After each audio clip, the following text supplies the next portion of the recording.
우리는 인생을 살면서 고난을 당합니다. 고난 당할 때 스스로를 피해자의 자리에 올려놓습니다. 내가 저 사람과 결혼하지 않았더라면 더 행복했을 텐데, 내가 왜 저 사람과 결혼하여 내가 이렇게 살고 있나? 피해자의 자리에 내 자신을 올려놓고 원망할 때가 많습니다. 저는 그런 말을 들을 때마다 꿈 깨시라고 말합니다. 지금의 남편, 지금의 아내를 만났기 때문에 더 행복한 것임을 감사하시라고 말할 때가 있습니다. 내가 그때 그 사람과 결혼했더라면 더 불행하였을지 모릅니다. 지금 남편, 지금 아내를 만난 것을 다행으로 여기시고 감사하시기를 바랍니다. 어떤 사람은 내가 저 직장에 다니지 않았더라면, 그때 내가 그 사업을 하지 않았더라면 이렇게 후회합니다. 내가 그때 그 직장에서 무능한 직장 상사를 만나지 않았더라면 내가 더 잘 되었을 텐데, 혹은 내가 저 이기적인 부하 직원을 만나지 않았더라면 내가 더 승진하고 잘 되었을 텐데, 이런 생각을 할 때가 많습니다. 그래서 나는 참 인복이 없구나, 이렇게 탄식할 때가 많습니다. 우리는 늘 내가 피해자라고 생각하죠. 내가 피해자라고 생각하고 속으로 상처를 키웁니다. 마치 물을 주어서 꽃을 키우는 것처럼 내 속에 상처를 누가 키우죠? 내가 키웁니다. 그리고 겉으로는 원망합니다. 꼴도 보기 싫지만 억지로 표정 관리하며 그렇게 적과의 동침을 하고 살아가죠. 하나님, 내가 무슨 잘못을 했길래 내가 이런 대우를 받아야 합니까? 내가 왜 저 사람 때문에 내 인생이 이렇게 통째로 낭비되어야 합니까? 왜 내가 그때 저 사람을 만났고, 왜 내가 저 사람과 결혼하였고, 내가 왜 저 직장을 다녔고, 내가 왜 이 교회를 다니고 있습니까? 라는 피해의식이 우리를 괴롭힙니다. 놀라운 사실은, 참 희한한 것은 상처받은 사람은 많은데 상처 준 사람은 한 명도 없다는 사실입니다. 제가 오랫동안 교회 목회를 하면서 수많은 사람들을 상담해 보았습니다. 찾아와서 이렇게 하소연을 합니다. 목사님, 저 누구 때문에 교회를 못 다니겠습니다. 제가 너무나 큰 피해를 입었습니다. 재정사고를 입었습니다. 마음의 상처를 입었습니다. 뒤에서 내 욕을 하며 네거티브를 하는 것을 내가 견디지를 못하겠습니다. 목사님, 왜 중립만 지키십니까? 왜 의를 행하지 않습니까? 라고 할 때 너무나 괴로웠습니다. 상처받은 사람은 있는데 상처 준 사람은 없습니다. 여러분 가정에, 직장에 한번 보세요. 피해자만 있고 가해자가 없습니다. 상처받은 사람만 있고 상처 준 사람이 없어요. 모두 다 내가 피해자라고 울부짖고 있습니다. 그렇지 않습니까? 고난이 힘든 것은 고난 그 자체가 아니라 그 고난 때문에 내가 억울한 피해자가 되었다라고 하는 이 생각 때문에 고난인 것입니다. 한번 따라해 보실까요? 생각이 고난입니다. 자, 피해의식이 생기면 내 인생이 낭비되었다고 생각합니다. 내가 그때 그 일을 했기 때문에, 그 거래를 했기 때문에, 그 결정을 했기 때문에, 그 사람을 만났기 때문에, 내가 그 사람과 결혼하였기 때문에, 그 직장을 다녔기 때문에, 그 교회를 섬겼기 때문에 내가 지금 원하는 가치를 누리지 못한다라고 생각하고 계산하느라 고통을 겪습니다. 그래서 피해자 코스프레를 하면서 진실을 외면한 채 허구의 가면을 뒤집었습니다.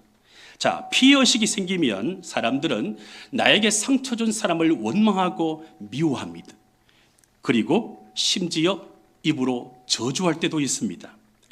기독교 방송국 CBS의 새롭게 하소서에 출연한 김정은 목사님이 있습니다.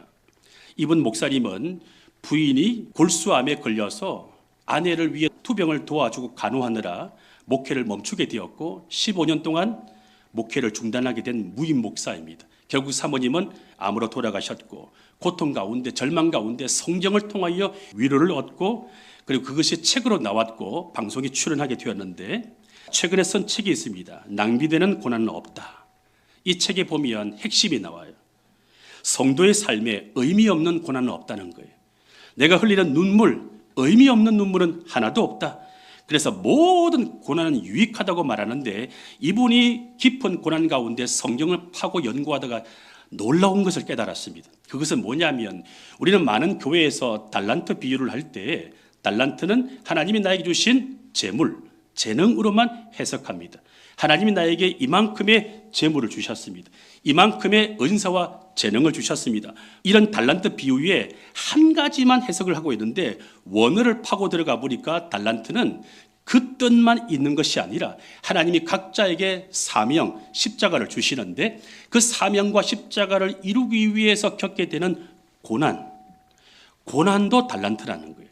그래서 5달란트는 5개의 고난을 받은 것이고 1달란트는 하나의 고난 달란트를 받은 것인데 이 달란트 비유를 재물과 재능으로만 해석하고 사명과 고난으로 해석하지 못한 것이죠. 원어에는 둘 다가 나와요. 이분이 고난 가운데 이것을 해석하면서 하나님이 나에게 1달란트를 맡긴 것도 감사하고 5달란트를 맡긴 것도 감사하고 이 고난을 통하여 놀라운 하나님의 신비를 알게 되니까 고난은 나에게 상처만 되지 않고 내가 피해자가 아니었구나 이걸 깨달은 거예요. 그래서 오늘 저와 여러분들에게 이 창세기에 나오는 요셉의 일대기를 통해서 우리가 고난의 의미를 한번 되새겨 보기를 원합니다. 자, 고난은 3가지의 신학적인 프레임이 있어요. 이거 기억하면 좋습니다. 자, 하나는 뭐냐면 보응적 징계 형벌입니다. 죄에 대하여 하나님이 보응하시기 위해서 나에게 고난을 허락하신다. 왜냐하면 하나님은 어떤 분이시죠? 공의의 하나님이십니다. 그러므로 우리가 죄를 짓게 되면 공의의 하나님이 어쩔 수 없이 죄에 대하여 보응하시는 인과응보적 형벌, 이것이 신명기에 나오는데 하나님은 그럴 수밖에 없는 하나님의 속성이 있다는 것을 말하고 있습니다. 자, 그런데 로마서 8장 1절을 보면 놀라운 복음이 나오죠. 그러므로 이제 그리스도 예수 안에 있는 자에게는 결코 뭐가 없다고요? 정죄함이 없다. 자, 죄에 대한 사법적 형벌은 예수께서 십자가에서 우리 대신 죽으심으로 말미암아 면제되었습니다. 자, 우리의 죄에 대하여 사법적 형벌의 면제는 끝났습니다. 하지만 뭐가 남아 있을까요? 우리의 양심이 죄에 대하여 회개해야 할 책임이 남아 있는 거예요. 여기서 우리 정통 기독교와 구원파의 차이점이 있습니다. 전주에도 구원파가 있습니까?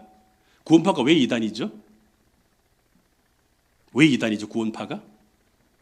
구원파가 왜 이단인가 하면 율법 폐기론자, 도덕 폐기론자입니다. 예수님이 십자가에 못 박혀 죽으실 때 나의 과거 죄와 현재의 죄와 미래의 죄를 다 짊어지고 죽으셨기 때문에 당신 회개할 필요가 없습니다. 십자가의 복음은 어마어마하게 큽니다. 이것이 맞아요, 틀려요? 박진영 가수가 요즘 유튜브에서 강의를 너무너무 잘하죠. 저도 들어보니까 강의를 너무너무 잘해. 근데 한 가지가 달라요. 이단이라고 하는 것은 끝이 다른 겁니다. 끝 단자와 다를 이자죠. 우리 기독교는 자범죄에 대해서 회개를 가르칩니다. 구원파는 회개를 가르치지 않아요. 자, 우리의 죄에 대하여 사법적 형벌은 끝났습니다. 구약은 하나님이 죄에 대해서 냉정하게 심판하시죠. 무서운 하나님이시죠. 그런데 예수님이 십자가에서 우리를 대신하여 죽으심으로 우리의 죄에 대한 사법적 형벌은 끝났지만 여전히 남아있는 것은 무엇입니까? 실존적으로 내 양심이 죄에 대하여 괴로울 때 그것에 대한 회개는 남아있는 것이죠. 이걸 깨닫게 하시려고 하나님이 우리에게 보응적 차원에서 고난을 허락하실 때도 있다. 이것입니다. 자, 두 번째는 연단의 목적이에요. 하나님이 우리를 더 좋은 사람으로, 더 큰 사람으로 빚어가시기 위해서 우리를 깨부시고 우리를 빚어가십니다. 이게 연단이에요. 포항의 포스코 공장에 한번 가보시면 어마어마한 용광로 속에 철이 들어가서 재련되어 나옵니다. 뜨거운 용광로 속에 강철이 들어가서 재련되어 나오면 이제 전 세계에 팔 수 있는 금속으로 빚어져서 나오죠. 우리가 고난 당할 때 우리의 자아가 깨어집니다. 연단을 통하여 우리가 더 좋은 사람으로, 더 성숙한 사람으로 빚어지는 것이죠. 그래서 목적은 무엇일까요? 이 고난의 목적은 정금처럼 우리를 빚어가시는 미래지향적 훈련입니다. 시편 119편 71절을 보십시오. 고난 당하는 것이 내게 유익이라. 이로 말미암아 고난의 연단을 통하여 어떻게 된다고요? 내가 주의 율례들을 배우게 되었나이다. 자, 고난은 광야입니다. 율례는 말씀입니다. 고난과 율례, 광야와 말씀은 같은 어원이에요. 미드바르, 다바르. 우리는 고난 당할 때, 광야를 통과할 때 내 자아가 깨어지고 내 힘이 빠지면서 그때 말씀이 귀에 들리기 시작합니다. 우리가 룻기서를 9주 동안 나누었습니다. 엘리멜렉과 나오미가 베들레헴에 흉년이 들었을 때 그걸 좀 견디지 못하고 모압으로 이민을 갔다가 거기서 낭패를 당합니다. 거기서 더 잘 사귀는 큰형 베들레헴에서 모아놓았던 재산 다 잃어버리고 남편과 두 자식을 잃으면서 빈털터리가 되어 완전히 밑바닥으로 꺼졌을 때 그때 나오미의 귀에 뭐가 들렸죠? 하나님께서 일하시는 것이 들렸습니다. 베들레헴에 하나님이 일하시는 것, 공급하시는 것이 그때 귀에 들려서 이제 베들레헴으로 돌아갔죠. 우리가 광야를 통하여 연단받을 때 말씀이 들어오기 시작하죠. 교회에서 흔히 말하는 시험, 이 시험도 알고 보면 연단을 통하여 우리를 더 좋은 사람으로 빚어가시는 하나님의 훈련이에요. 자, 세 번째 고난의 의미는 뭐냐면 대리적 고난입니다. 대리적 십자가예요. 죄가 없어도 대리적 책임을 지기 위해서 고난당할 수가 있습니다. 예를 들어서 아버지이기 때문에 가정에서 겪는 고난이 있잖아요. 여러분 아버지의 마음을 아세요? 저도 아버지가 되어 보니까 아버지가 얼마나 어깨가 무거운 자리인지 알겠더라고요. 그건 뭐죠? 그 가정에서 아버지가 겪고 있는 대리적 고난 십자가입니다. 어머니이기 때문에 겪는 고난이 있습니다. 어머니는 어떻습니까? 자녀를 위해서 눈물로 기도하잖아요. 저는 이 더 새로운 교회에 이 개척 초기부터 교회가 잘 세팅되었으면 좋겠습니다. 세상 사람들과 똑같이 살아가지 마시고 자식을 위해서 눈물로 기도하시는 성도들 되시기를 바랍니다. 목사이기 때문에 교회를 섬기면서 당하는 고난이 있습니다. 항존 직분자이기 때문에 책임지느라 힘든 고난이 있습니다. 그게 뭐죠? 대리적 고난입니다. 이 고난은 내가 대신 고난당하고 연대 책임을 지면서 주님의 멍에를 지면서 십자가를 지고 있기 때문에 이 고난은 타인을 살리는 고난이고 공동체를 세우는 고난이기 때문에 아름다운 고난입니다. 그리고 이것은 부르심이에요. 한번 따라해 보십시오. 부르심. 내가 그것을 원하는 것이 아니라 하나님이 나를 끌어당기십니다. 자, 이 땅에 중력이 있어요. 이걸 놓으면 어떻게 될까요? 왜 떨어지죠? 이 지구에 중력이 있기 때문에 그렇습니다. 우리가 원해서 예수를 믿고 하나님의 자녀가 되지 않았습니다. 태어나고 보니 대한민국에 태어났고 태어나고 보니 모태신앙이고 태어나고 보니 불신자 가정인데 하나님의 은혜로 내가 구원받고 하나님의 자녀가 되었다면 내 마음대로 못 살아요. 중력이 있는 것처럼 하나님 나를 끌어당깁니다.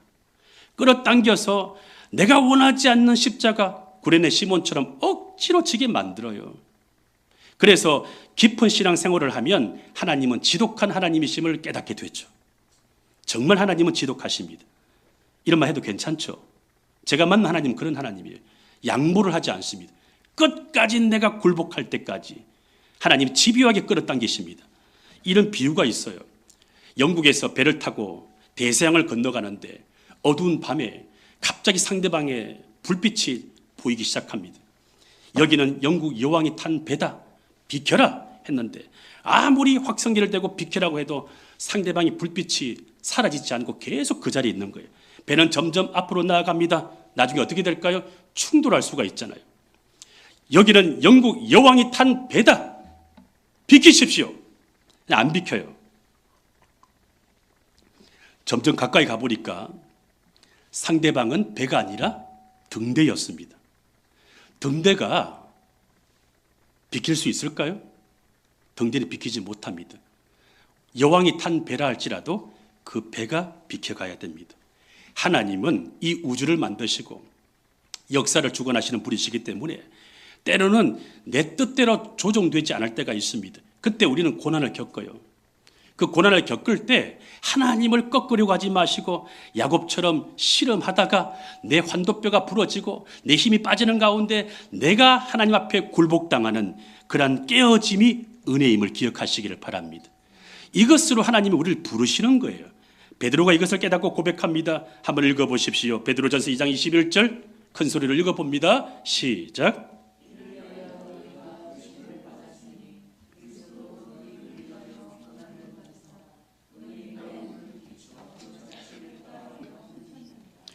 자, 오늘 본문에 나오는 요셉은 이 세 가지의 고난의 프레임, 이 세 가지의 고난의 신비를 온몸으로 통과한 사람입니다. 그는 평생 형들에게 피해자가 되어서 한평생 피해자로 살아갈 뻔했지만 고난의 연단을 통하여 자아가 깨어지고 나서 자기도 역시 가해자였음을 깨닫고 형들을 용서하기 시작합니다. 그리고 난 뒤에 예수님처럼 내가 형들의 자녀들을 대신 기르겠습니다 라고 대리적 책임을 지고 있는 헤세드의 사람임을 보여줍니다. 오늘 우리가 이 요셉의 발자취를 더듬어 보면서 우리가 겪고 있는 각자의 고난을 재해석하는 은혜가 있기를 바랍니다. 자, 한번 차례대로 살펴볼까요? 고난의 의미. 첫 번째로, 고난은 나의 죄에 대한 하나님의 보응적 징계일 수가 있다. 하나님은 공의 하나님이시기 때문에 나의 죄에 대해서 반드시 그냥 넘기시지 않고 보응하실 수밖에 없는 하나님. 그런데 하나님이 우리의 죄에 대해서 곧바로 심판하시기보다는 누군가의 중보 기도를 통하여, 누군가의 십자가 대속을 통하여 대리적 책임을 통해서 하나님은 심판을 유보하시는 분이십니다. 그러므로 내가 지금 죄로 말미암아 자업자득의 고난을 겪고 있다면 그것은 내 책임으로 깨달아야 돼요. 자업자득일 때가 많습니다. 성경은 하나님이 우리에게 시험과 고난을 주시는 분이 아니라고 분명히 말합니다. 우리의 욕심과 교만 때문에 시험이 왔다고 말합니다. 야고보서 1장 13절로 15절입니다. 사람이 시험을 받을 때에 내가 하나님께 시험을 받는다 하지 말지니 하나님은 악에게 시험을 받지도 아니하시고 친히 아무도 시험하지 아니하시느니라. 오직 각 사람이 시험을 받는 것은 자기 욕심에 끌려 미혹됨이니 욕심이 잉태한 적 죄를 낳고 죄가 장성한 적 사망을 낳느니라. 자, 우리가 당하는 고난 좀 더 한번 깊이 성찰해 보면 나의 허물과 나의 부족함 때문이에요. 자업자득일 때가 많습니다. 그래서 그때 우리가 고난을 통하여 이 피해자의 가면을 벗어야 됩니다. 피해자의 가면을 벗고 코스프레를 멈추고 나의 실존을 정직하게 직면해야 됩니다. 나는 피해자인 줄 알았는데 알고 보니 나도 가해자였군요. 요셉이 그러했습니다. 요셉의 아버지 야곱이 죽게 되자, 아버지의 울타리가 없게 되자, 보호막이 없어지니까 형들은 두려웠습니다. 그동안 참았던 요셉이 국무총리의 권력으로 과거에 자기들이 동생을 팔아넘긴, 구덩이에 던져버리고 애굽의 상인에게 팔아버린, 노예로 팔아버린 그 잘못을 요셉이 이제 복수할까 싶어 두려웠던 것입니다. 왜 두려웠죠? 그들의 죄에 대한 보응 때문에 두려웠던 것이죠. 자, 오늘 보면 15절입니다. 요셉의 형제들이 그들의 아버지가 죽었음을 보고 말하되 요셉이 혹시 우리를 미워하여 우리가 그에게 행한 모든 악을 다 갚지 않을까? 자, 요셉은 형들에게 복수할 자격이 충분히 있는 너무 큰 피해자였습니다. 요셉의 잘못은 무엇이죠? 아버지가 편애하여 눈치 없게 행동한 것밖에 없습니다. 아버지가 편애해서 채색 옷을 입고 잘난 척한 것밖에 없습니다. 너무 사랑을 받으니까 형들의 잘못을 아버지에게 일러 바친 것, 그거 외에는 큰 잘못이 없잖아요. 그런데 형들이 이 요셉을 시기하여 구덩이에 던져버립니다. 살인미수예요. 죽이려고 하였는데 다른 형제들이 말려서 그나마 방치했는데 마침 애굽으로 지나가는 이스마엘 상인이 그를 발견하여 노예로 팔아버립니다. 자, 노예로 팔려서 애굽으로 가게 됩니다. 애굽으로 갔다가 보디발의 집에 머슴으로 들어갔다가 신실하게 일을 했을 뿐인데 누명을 뒤집어 쓰고 또 감옥에서 인생을 낭비합니다. 자, 이 모든 고통의 출발은 누구로부터 시작되었습니까? 형들로부터 시작된 거예요. 요셉은 생각할 때 내가 이 형들만 아니었더라면 내 인생이 이러지 않았을 텐데 라고 원망하지 않았을까요? 형들 때문에 인생이 완전히 밑바닥으로 꺼졌습니다. 그런데 애굽에서 국무총리가 되었을 때 복수할 수 있잖아요. 하지만 요셉은 복수의 칼을 가는 대신에 대성통곡을 하며 이렇게 말합니다. 19절입니다. 두려워하지 마십시오, 형님들. 내가 심판하는 하나님을 대신하겠습니까? 형님들, 내가 어떻게 하나님의 자리에서 내가 형님들을 심판할 수가 있습니까? 여러분, 심판은 사람의 몫이 아닙니다. 인생 살아가시다가 피해를 당하지만 절대로 사람이 사람을 복수하거나 심판하게 되면 좋지 않습니다. 심판은 누구에게 맡겨야 되죠? 하나님께 맡겨야 됩니다. 자, 여기서 요셉의 인생이 전복되기 시작합니다. 자, 요셉은 총리가 되고 힘을 얻었을 때 옛날에 형들 때문에 내 인생이 망가지고 밑바닥 인생이 되었을 때 그 피해자의 기억이 있잖아요. 인간은 한번 상처를 받으면 이 기억이 무의식에 저장되어서 죽을 때까지 상처는 없어지지 않습니다. 좋은 사람을 만나고 좋은 공동체를 만나고 좋은 기억이 들어가서 상처받은 기억이 소멸되는 것이죠. 자, 이 컵을 한번 보세요. 이 컵이 지금 투명한데 여기가 먹물이 들어가 있는 컵이라고 한번 상상해 보십시오. 그러면 이 먹물이 들어가 있는 컵이지만 호스를 대고 맑은 물을 계속 공급하면 이게 먹물이 될까요? 맑은 물로 바뀔까요? 한번 상상해 보십시오. 호스를 대고 맑은 물을 계속 집어넣으면 마침내 맑은 물로 바뀝니다. 우리 모든 사람들은 엄마 뱃속에 있을 때부터 어린 시절 성장 과정에서 결혼하면서 사회생활을 하면서 또 중년이 되고 노년이 되면서 우리의 기억 속에는 아픈 기억들이 너무너무 많습니다. 이거는 절대로 없어지지 않아요. 좋은 기억을 집어넣어야만 나쁜 기억이 빠져나갑니다.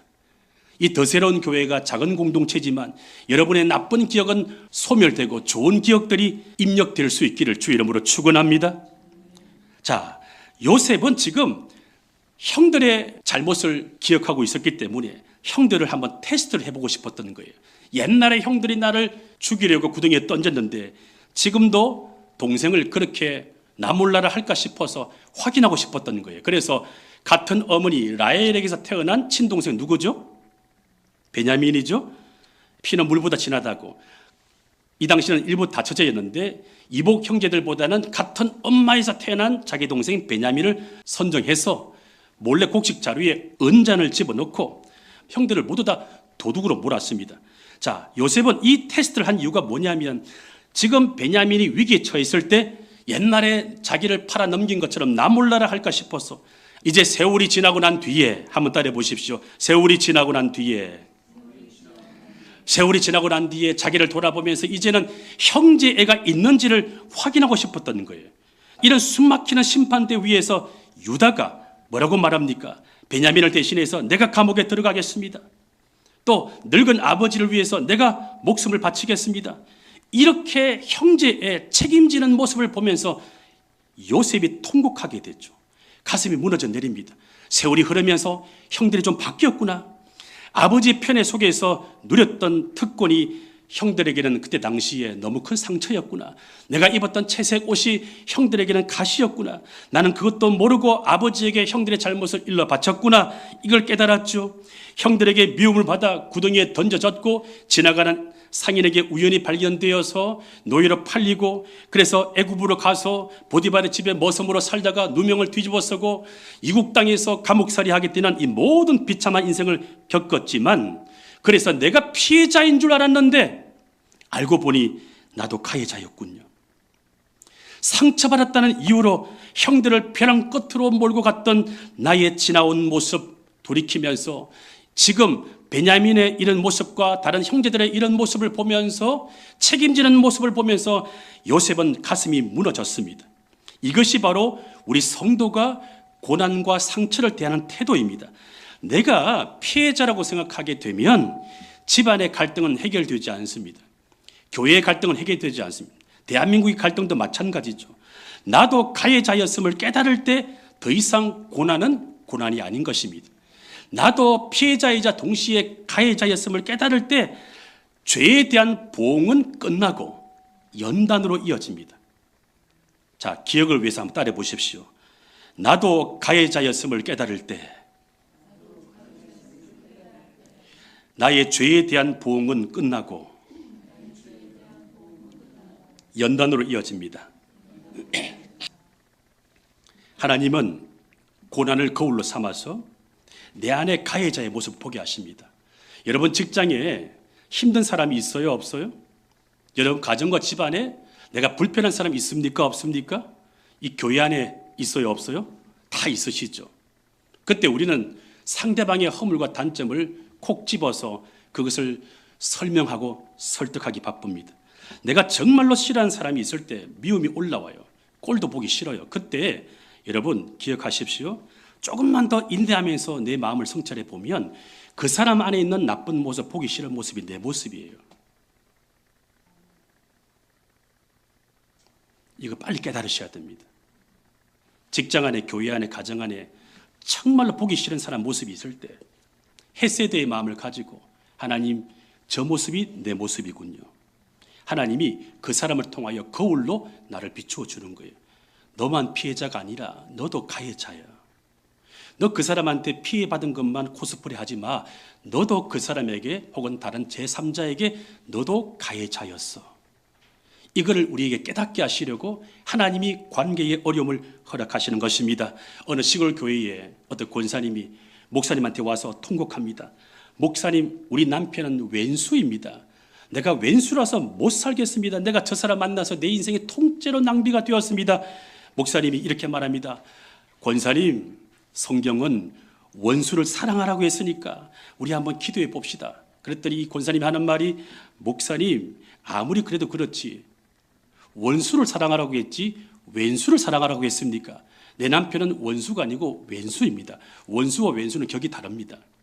여러분, 원수가 되었던 왼수가 되었던 우리 힘으로 사랑할 힘은 없지만 타인을 거울로 삼아 내 안에 피해자의 모습만 있는 것이 아니라 가해자의 모습이 있음을 알고 요셉이 깨달은 이 깨달음이 우리의 깨달음이 되기를 바랍니다.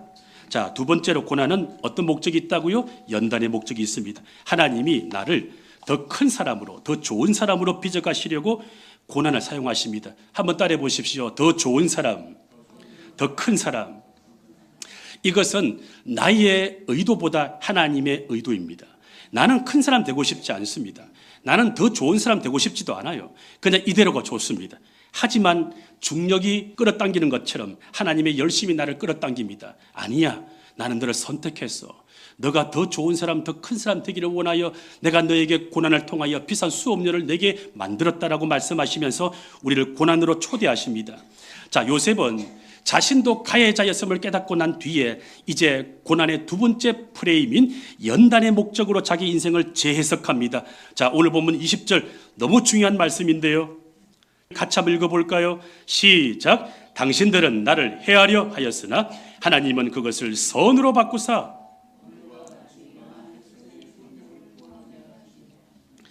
자, 요셉은 자신이 겪은 고난을 연단의 목적으로, 연단의 프레임으로 보기 시작하니까 형들에게 피해를 입었지만 그것을 피해로 여기지 않는 것입니다.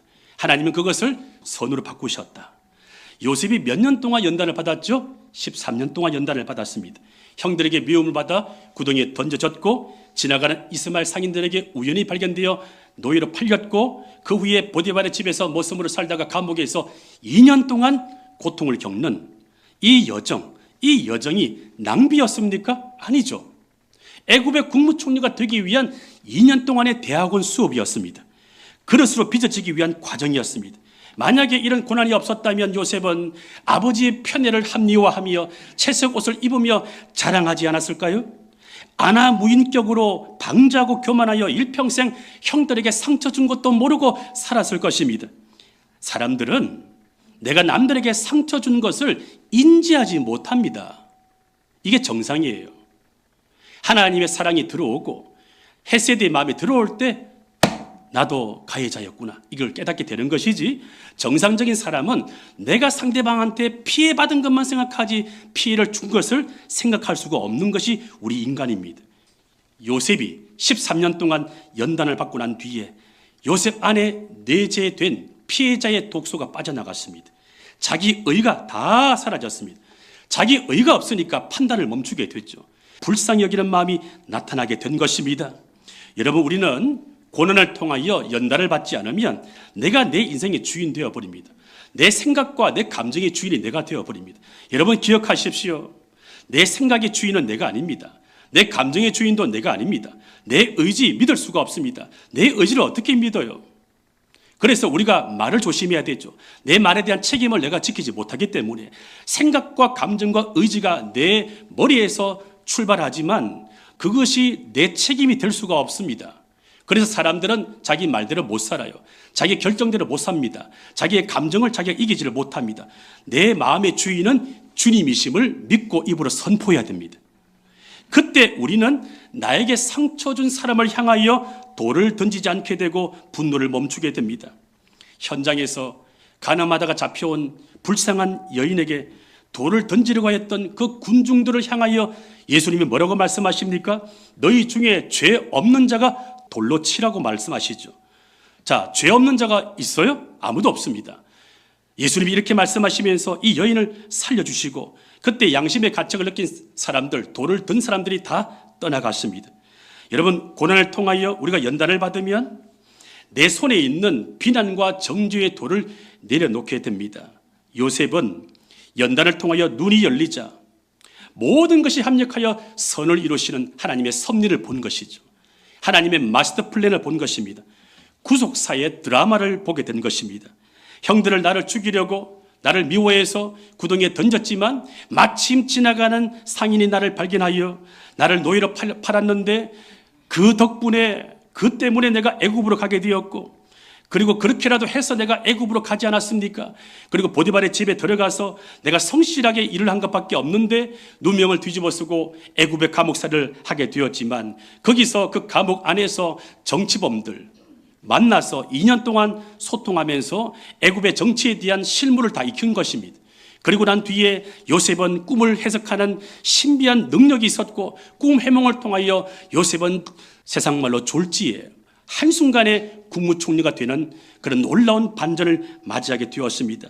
이걸 깨닫고 난 요셉은 이 모든 것이 다 하나님의 섭리였음을 깨닫고 원망하지 않았던 것입니다.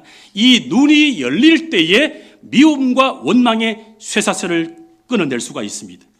이 눈이 열릴 때에 피해자의 감옥에서 빠져나오게 됩니다. 사랑하는 성도 여러분, 나에게 피해를 준 사람, 내가 미운 사람, 나에게 아픔을 준 사람 용서하면 안 될까요?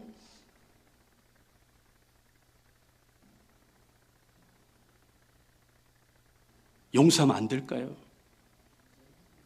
네?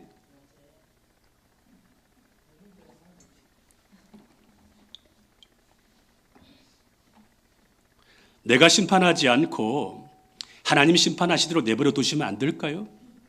그게 너무 힘들죠. 그래서 연단입니다. 하지만 연단을 통하여 내가 빚어집니다. 빚어지면 누가 혜택을 볼까요? 내가 혜택을 보고 가족들이 혜택을 보고 공동체가 혜택을 보는 것입니다. 그 사람은 가해자이고 나는 피해자가 아닙니다. 나도 가해자입니다. 이걸 깨달으면 우리는 빨리 피해자의 감옥에서 나오게 됩니다. 사람들은 자기 생각이 갇혀 살아갑니다. 어떤 사람과 만나서 얘기를 해보면 했던 얘기 또 하고 했던 얘기 또 하고, 어떤 가정을 가게 되면 해마다 똑같은 이야기를 2시간씩 얘기를 하죠. 그런데 목사는 처음 들은 것처럼 추임새를 넣으며 들어줍니다. 하지만 집을 나올 때는 슬픔이 찾아와요. 왜 도대체 회개하지 않고 돌파를 하지 못하는지. 내가 안에서 해결이 안 되면 계속 되돌리게 돼요. 했던 말 또 하고 했던 말 또 하고. 여러분, 이것을 파쇄하는 방법은 나도 가해자였음을 깨달을 때 이것이 끊어지기 시작합니다. 하나님은 생각의 감옥에서 우리가 빠져나오기를 원하십니다. 아멘. 그래서 우리가 자유하기를 원하시는 거죠. 이것이 아름다운 십자가입니다.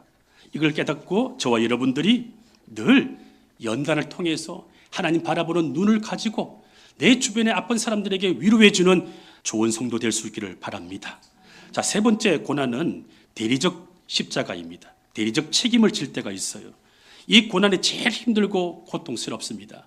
나의 죄가 없는데 내가 대신 책임지고 대신 고난을 당하는 것은 쉬운 일이 아닙니다. 하지만 이 고난을 통과하고 나면 상처 입은 치유자, the wounded healer, 다른 사람의 상처를 치유하는 사람으로 내 속 사람이 확장됩니다. 요셉은 하나님의 목적과 선을 알고 나서 달라졌습니다. 자신이 피해자인 줄로만 알았는데 자기도 형들에게 가해자였음을 깨닫고 달라지죠. 그래서 요셉은 신약에 나오는 예수님처럼 고난의 가장 깊은 정점, 무엇이죠? 대리적 고난이죠. 대리적 책임이죠. 십자가죠. 거기까지 나아갑니다. 그래서 오늘 본문 하이라이트 21절을 보십시오. 당신들은 두려워하지 마십시오. 내가 당신들과 당신들의 자녀를 기르리이다 하고 그들을 간곡한 말로 위로하였더라. 상처 입은 치유자가 되었습니다. 요셉은 형들의 자녀들을 내가 대신 책임지겠습니다. 놀랍지 않습니까? 형들의 자녀들을 책임지고 있는 모습이, 사람은 누군가를 미워하게 되면 그 사람의 자식도 미워하고요, 조카도 미워합니다. 시어머니를 미워하면 시금치도 안 먹고 시장에도 안 간다고 그러잖아요. 남편이 미우면 남편 닮은 아들도 미운 거예요. 이게 인간의 죄성입니다. 요셉은 이런 마음이 하나도 없어요. 왜요? 13년 동안 연단을 받고 달라졌기 때문에 그렇습니다. 그래서 형들의 자녀들까지 내가 대신 기르겠습니다. 대리적 책임을 지고 있는 모습이죠. 이게 십자가입니다. 이게 아름다운 십자가예요. 우리가 여기까지 가야 되지 않을까요?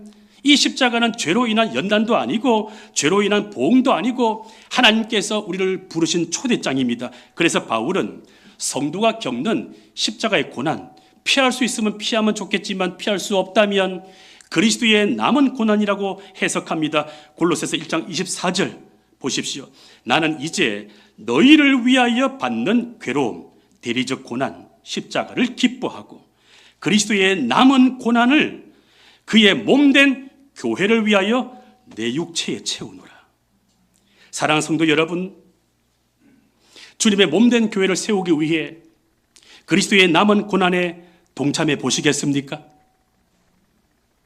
교회는 주님의 몸인데 주님의 몸된 교회를 자라가게 하시기 위해 내가 교회만 다니지 않고 교회로 살기 위해 각자의 부르심에 한번 순종해 보시겠습니까? 음주운전 차량의 외아들 잃은 한 은퇴 권사님의 실화입니다. 그 일을 겪고 나서 밤에 잠을 못 잡니다. 밤마다 가해자를 향하여 저주를 쏟아내며 억울함에 괴로워하고 있었습니다. 어느 날 꿈을 꾸었는데 골고다 언덕에서 예수님을 십자가에 못 박기 위해 망치질을 하는 그 군인의 모습을 꿈에서 보았던 것입니다. 쾅쾅 소리가 날 때마다 주님의 붉은 피가 군인들의 얼굴에 막 튀었습니다. 분노한 권사님은 꿈속에서 그 군인의 목덜미를 잡아채면서 너는 인간도 아니다라고 하면서 분노하고 저주를 쏟아 부었습니다. 그런데 그 망치를 들고 있는 군인의 모습을 정면에서 자세히 보니까 이 권사님은 숨이 멎는 것 같았습니다. 왜냐하면 그 가해자의 얼굴이 바로 자기 얼굴이었기 때문입니다. 그 권사님은 통곡했습니다. 저 음주 운전자만 내 아들을 죽인 가해자가 아니라 나도 가해자였군요. 나도 예수님을 십자가에 못 박은 사람이군요. 내가 예수님을 사랑하지 않고 말씀대로 살지 않고 죄에 대하여 회개하지도 않고 연단을 거부하고 대리적 책임을 회피하는 가운데 우리 주님의 마음을 아프게 하였던 나도 십자가의 원수였군요. 나도 예수님에게 못을 박은 가해자였군요. 이걸 깨닫는 순간 자기에게 어마어마한 고통을 준 그 가해자를 향하여 용서하기 시작했습니다. 억울함과 미움의 쇠사슬이 끊어지기 시작했습니다. 그래서 이 권사님은 영화 밀양에 나오는 것처럼 새벽 기도를 하고 난 뒤에 목사님께 기도를 받고 나서 감옥에 가서 그 가해자를 찾아가서 용서를 하고 나중에 출소하고 난 뒤에 그 사람을 양아들로 삼고 대학을 마칠 때까지 학비를 대주면서 놀라운 사랑의 원자탄 손양훈 목사님처럼 그렇게 사랑의 기적을 행했다는 이야기, 이 실화가 있었다는 사실이 놀랍습니다. 예수님은 죄가 없으신데도 불구하고 저와 여러분들을 구원하시기 위해 십자가에서 대리적 책임을 다하셨습니다. 희생당하셨습니다. 예수님은 피해자이셨지만 한 번도 십자가 위에서 가해자들을 원망하지 않고 품으시죠. 누가복음 23장 34절을 같이 한번 읽어볼까요? 시작. 만약 예수님께서 십자가에서 내려오셨다면 어떻게 되었을까요? 성경을 보면 저가 남은 구원하였으되 자기는 구원할 수 없도다 조롱하였습니다. 그 조롱을 들었던 예수님께서 더 이상 못 참고 내려오셔서 그 모든 군인들과 예수를 십자가에 못 박으라고 했던 그 배신자들, 불과 며칠 전에는 호산나라고 외치며 예수를 환영하였던 사람들이 불과 며칠 사이에 예수를 못 박으라고 했던 그 배신자들을 향하여 예수님이 세상을 만드신 창조주이신데 그들을 심판하셨다면 어떻게 되었을까요? 저와 여러분들에게 구원은 없습니다. 저와 여러분들에게 천국은 없습니다. 영원한 지옥 형벌을 면할 수가 없게 되었습니다. 하지만 예수님은 그 십자가에서 내려오시지 않았습니다. 끝까지 대리적 책임, 십자가를 감당하셨습니다. 사랑하는 성도 여러분, 어떤 십자가가 있으신가요? 누구를 위해서 지금 대신 고난받고 계십니까? 지금 내가 겪고 있는 이 무거운 멍에와 십자가 누구 때문입니까? 여러분 가정을 위하여, 직장을 위하여, 교회를 위하여, 나라와 민족을 위하여, 열방을 위해서 대리적 고난을 갖고 있나요? 십자가를 갖고 있습니까? 하지만 인내하십시오. 예수를 바라보시면서 예수의 부활이 온 것처럼 우리에게도 십자가가 언젠가는 끝나고 부활의 영광이 다가올 것입니다. 히브리서 12장 2절입니다. 믿음의 주여 온전케 하시는 예수를 바라보자. 그는 그 앞에 있는 부활의 기쁨을 위하여 십자가를 참으사 부끄러움을 개의치 아니하시더니 하나님 보좌 우편에 앉으셨느니라. 여러분, 누가 예수를 바라보면서 십자가의 고난, 대리적 고난을 인내할 수 있을까요? 나도 가해자였습니다. 내가 예수를 십자가에 못 박았습니다 라고 고백하는 사람입니다. 나에게 상처 준 사람을 떠올리며 증오하며 분노의 칼을 갈 때마다 내 안에도 그 사람에게 혹은 다른 사람에게 가해자였음을 깨달을 때 우리는 예수를 바라보게 되고 회개하게 되고 연단을 받아들이게 되는 것입니다. 이러한 회개가 일어날 때, 이러한 연단을 통하여 더 좋은 사람으로 빚어질 때 우리는 예수님처럼 대리적 고난, 요셉처럼 형들의 자녀들까지 기르게 되는 대리적 책임을 지면서 헷세대의 사람으로 바뀌게 될 것입니다. 사랑하는 성도 여러분, 지금 고난 당하셨습니까? 지금 고난 중에 있습니까? 하나님 안에서 낭비되는 고난은 없습니다. 가정에서, 직장에서, 교회에서 누구 때문에 내 인생을 낭비했다고 생각하시나요? 누구 때문에 눈물을 흘리십니까? 주님은 이제 그 원망과 슬픔의 눈물을 멈추라고 말씀하십니다. 대신 고난의 목적을 깨닫고 연단을 통하여 묵묵히 그 자리에서 인내하면서 기도하면 십자가의 비밀을 깨닫고 주 달려 죽은 십자가에 나도 죽은 십자가가 더하여 짐으로 말미암아 성화의 연습이 되어질 때 마침내 나에게 상처 준 사람도 품게 되고 오히려 위로하고 그 사람의 상처를 치유하는 사람으로 상처 입은 치유자로 우리를 사용하실 것입니다. 하나님은 우리의 상처와 허물까지 재료를 삼아서 위대한 선으로 이끄십니다. 피해자, 가해자 우리는 가리지만 하나님은 가리지 않고 다 재료로 삼아서 당신의 마스터 플랜, 위대한 구속사의 선으로 빚어내시는 하나님이십니다. 이번 한 주간 피해자의 감옥에서 걸어 나오십시오. 십자가 아래로 걸어가십시오. 참된 회개와 용서를 통하여 순종해 보십시오.